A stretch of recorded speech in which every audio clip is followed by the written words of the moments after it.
akhlaknya yang mulia. Sehingga makanya momentum Rabiul Awal, momentum Maulid Nabi itu tiada lain adalah membandingkan meneladani akhlak beliau. Nek banding rupa terus gak gaduh. Mboten gaduh. Tapi paling tidak dengan meneladani akhlak beliau maka akan menumbuhkan rasa kesabaran kita, akan menumbuhkan rasa kelapangan hati kita, dan dia akan tambah lapang, tambah sabari, tambah segalanya, sehingga menghadapi ujian hidup sing kados napa kemawon boten ngantos dados tiyang ingkang putus asa, boten ngantos dados tiyang ingkang lepas dari rahmatipun Allah Subhanahu wa taala. Demikian pula Nabi Syu'aib. Nabi Syu'aib niki nggih termasuk keturunanipun Nabi Allah Ibrahim. Cicit dari Nabi Ibrahim. Semenjak kecil beliau tidak pernah terlahir dalam keadaan istilahnya seusia sebaya sesuai dengan anak-anak itu nggih dolenan nggih mboten nate ngisung-ngisung, mboten nate ngomong elek, segala tindak lampahipun sae. Selalu suka menolong. Niku kecilnya Nabi Syu'aib. Lah beliau hidup di kalangan Madian. Madian ku aslinipun nama dari keturunannya Nabi Ibrahim. Akhirnya Madian digunakan sebagai nama sebuah kota karena Madian putrane atau mungkin keturunannya cucunya Nabi Ibrahim niki beranak pinak gadahi putra-putra wayah yang beriku berkumpul kada, sehingga keturunan kebanyakan yang hidup di situ adalah merupakan keturunan Madian, sehingga sampai kota itu disebut dengan kota Madian. Nah, tiang-tiang di Madian situ mempunyai kebiasaan menyembah batu, menyembah berhala, sehingga Nabi Syu'aib dalam didikan orang tua sing mengenal Allah, beliau ketika kecil sampun boten nate napa istilahnya derek-derek yang nyembah berhala itu boten nate.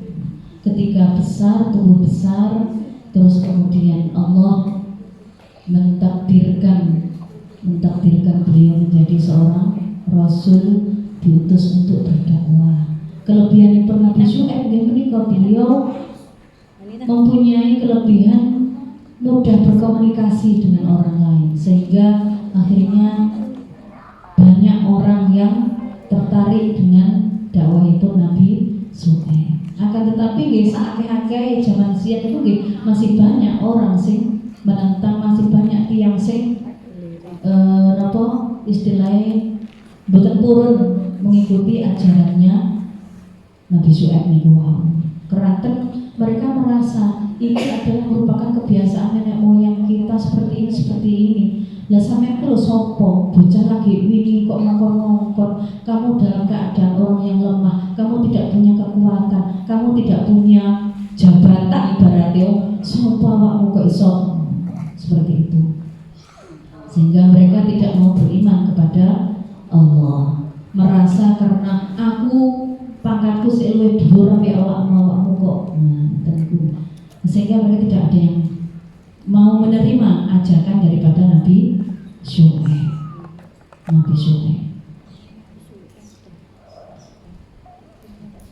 Lah di antara malih kebiasaan kaumnya Nabi Syu'aib yang kirang sae, Allah memberikan tanah yang subur tenggene Madian, maka dimanfaatkan oleh orang-orang Madian itu untuk bercocok tanam.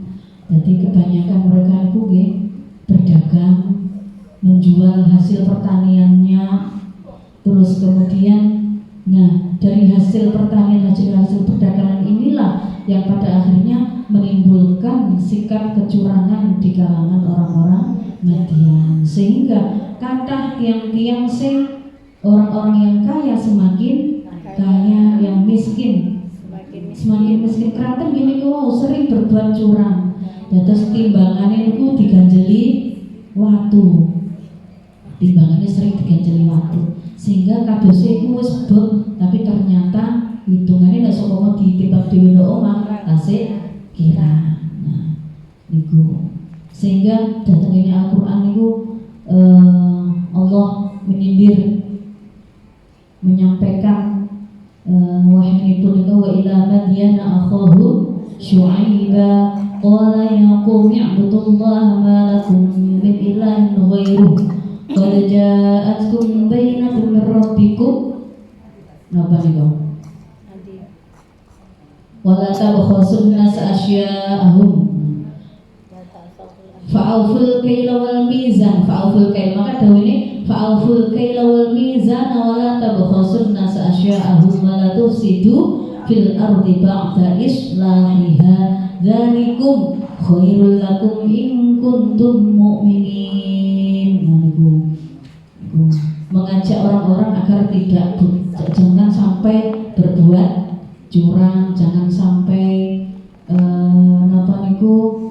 mengurangi timbangan, mengurangi takaran di dalam berjual beli. Sehingga akhirnya mereka mendapatkan hasil kekayaan dengan cara seperti itu. Lah, bayangkan tiang-tiang Madian dengan mereka berjual beli seperti itu, dia tidak menganggap itu sebuah kecurangan. Dia tidak menganggap itu sebuah mereka menganggap ini trik agar supaya mendapatkan keuntungan yang banyak.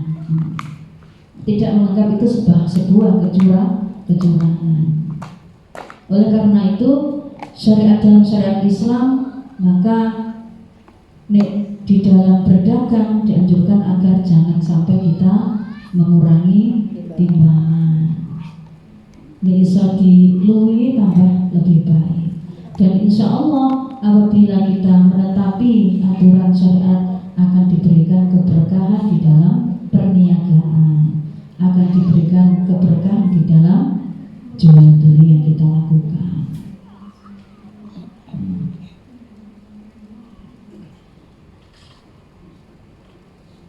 Para rawuh ingkang mulya, nah dari kisahnya Nabi Syu'aib,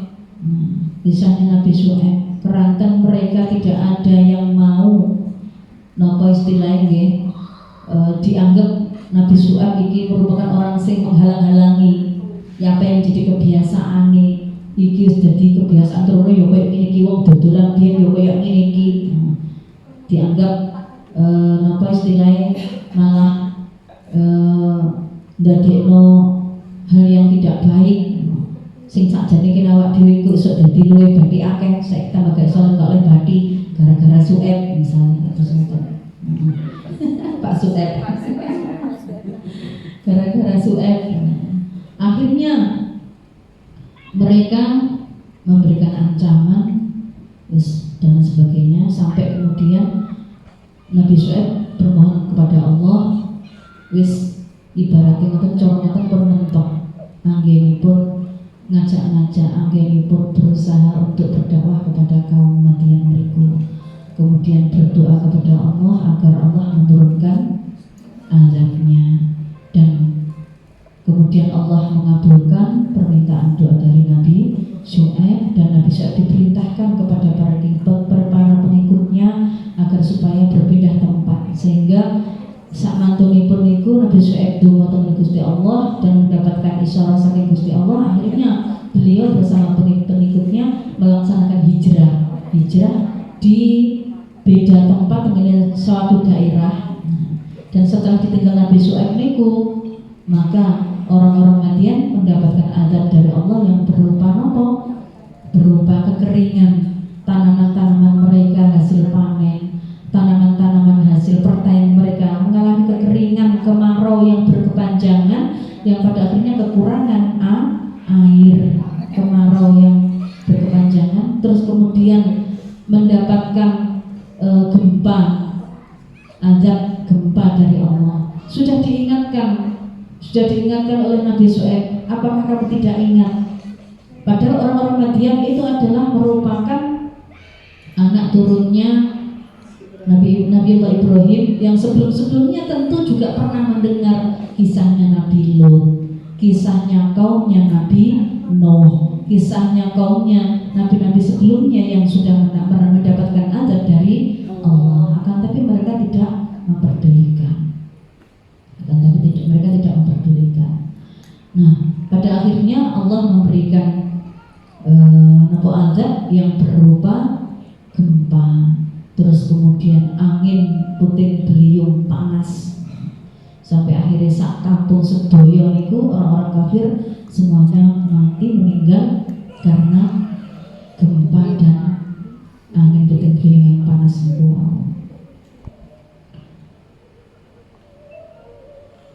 Dari kisah Nabi Syuaib menika dapat kita ambil kesimpulan bahwasanya maka seperti yang didahulukan pesannya malaikat Jibril ketika menyamar sebagai manusia, asbabun nuzul dari surat An-Nazi'ah, bahwasanya orang-orang Quraisy niku sami betul percaya, oh iya tah meniku apa dibangkitkan, iya tah bener meniku ana dina kiamat. Maka kemudian Rasulullah ditemui oleh malaikat Jibril.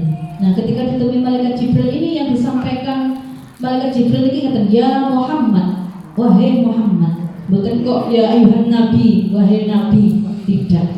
Tapi kalau dawai malaikat Jibril kok ya Muhammad, ini menunjukkan setunggal bahwasanya menunjukkan Muhammad, kalau disebutkan nama Muhammad berarti adalah menunjukkan sisi kebasyariahannya, menunjukkan sisi-sisi kemanusiaannya Nabi Muhammad, bahwasanya hai Muhammad, aish masyita fa innaka mayyitun, hiduplah sesukamu, tapi ingatlah bahwa sesungguhnya kamu akan mati, bahwa sesungguhnya kamu akan mati. Awakmu nungguin dunia pengen urip koyo apa terserah, pengen koyo apa, pengen sulit, pengen silahkan berbuat sesukamu, pengen apa, berfoya-foya, pengen menikmati hidup dan lain sebagainya, seenaknya terserah. Tapi ingatlah bahwasanya kamu akan mati. Ahbib man ahbabta, ahbib man ahbabta, sukailah siapa yang kamu sukai. Ahbib man ahbabta, fa innaka mufariqun. Tapi ingatlah bahwasanya sungguhnya kamu akan berpisah. Kamu akan berpisah. Senang sopo, siapapun yang kita senangi, siapapun yang kita cintai, maka ya cintailah dan senangilah sewajarnya saja. Jangan sampai kecintaan kita terhadap siapapun, terhadap apapun mengalahkan cinta kita kepada Allah Subhanahu wa Ta'ala. Dan insya Allah kalau cinta kita ini kronone bukan krono nopo-nopo, kronone namun krono Gusti Allah, maka insya Allah akan diberikan keberkahan. Akan diberikan. Kados kula panjenengan sedaya di dalam mengarungi rumah tangga, di dalam mengarungi bahtera rumah tangga. Lah pasti yang namanya rumah tangga niku nggih. Napa? Ada badai. Gelombangnya cerita gede. Ombaknya cerita gede. Loh, niki dalile badai dan gelombang.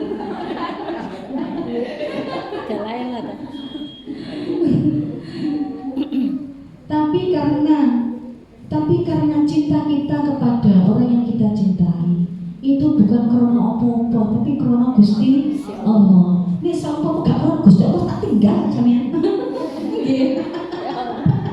Nggih aku ditinggal. Nek gak karena Gusti Allah tak tinggal.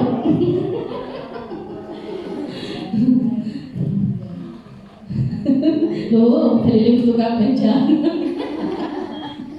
Cintai aku.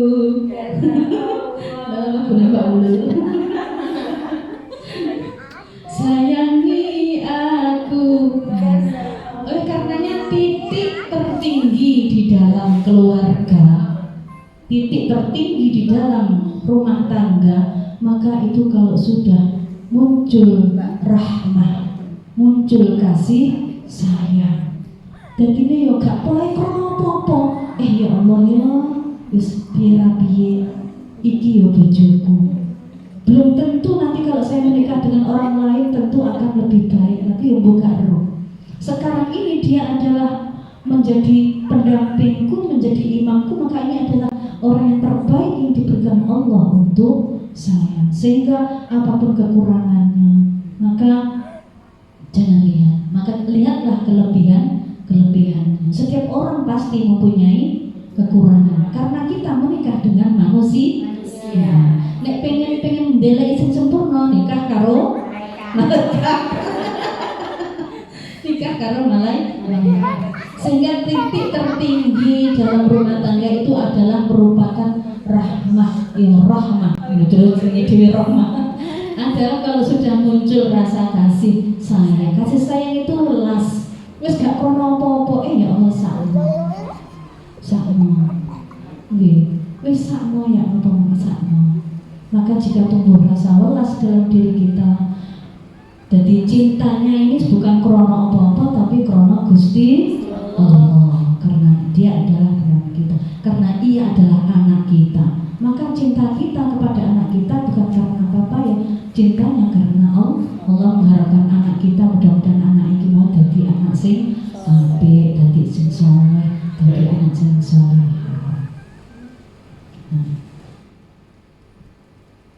Terus sehingga dengan kemuliaan para nabi Syuaib, kemuliaan akhlaknya para nabi, maka tentu sebaik-baik manusia adalah yang paling baik akhlaknya dan budi pekertinya. Mudah-mudahan kita sedaya saged meneladani, saged niru, paling tidak wonten momentum ngeten iki nggih mboten ngelingno tok sinten, ngelingno kula piyambak agar supaya lebih diberikan kesabaran, agar lebih diberikan kelapangan hati, agar lebih diberikan menerima segala takdir yang diberikan oleh Allah, mereka menjadi takdir yang indah, menjadi sesuatu yang yang baik, takdir yang baik. Sehingga yang ada adalah selalu bersyukur kepada Allah. Mekaten ingkang saged kula aturaken yang pangapunten sanget, boten saged matur kata-kata. Kita tutup kalian sholat Idul. Bismillahirrahmanirrahim. Allahumma sholli ala sayyidina Muhammadin tibbil qulubi wa dawaiha wa afiyatil abdani wa shifaiha wa nuril absari wa diyaiha wa ala alihi wa sahbihi wa sallim. Allahumma salli wa sallim ala sayyidina Muhammadin sahibil busyra salatan tubashiruna biha wa ahlana wa auladana wa jami'a masyayikhina wa mu'allimina wa talabatana wa talibatina min yaumina hada ila yaumil akhirah. Subhan